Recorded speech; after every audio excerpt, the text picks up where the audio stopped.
going to paint with midnight blue shark paint, bare shark paint. I'm going to apply with a roller and a brush.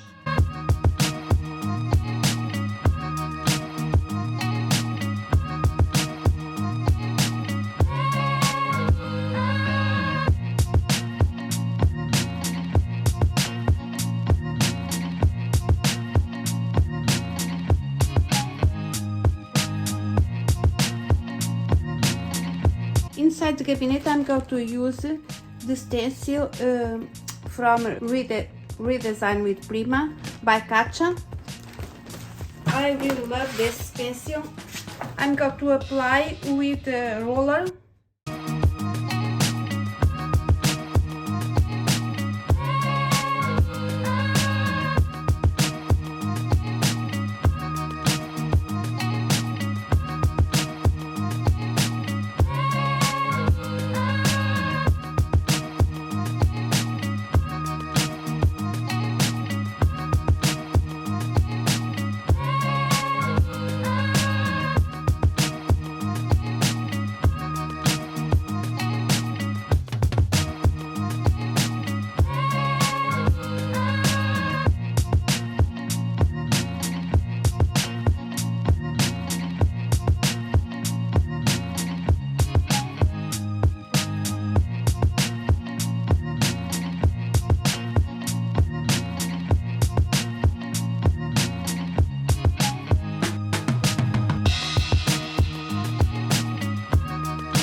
Out of the camera because I'm I consume timing for figure out this designer.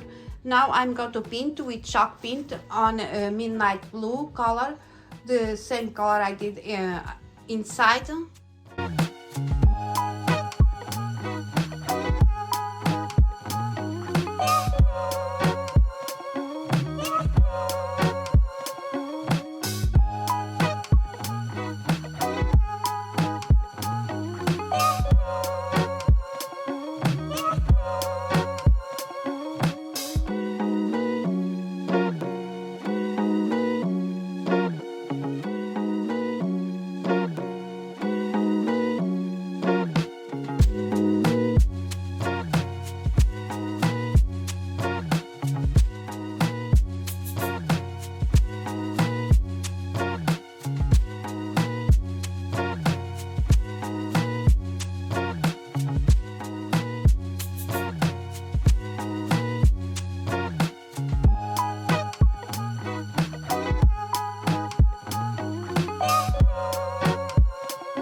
Today, please check out the playlist below. All the participants participate on this challenge. Thank you, Sabrina, for hosting this awesome challenge. I hope the guys enjoy my video. Thank you for watching. See you next one, guys. Bye.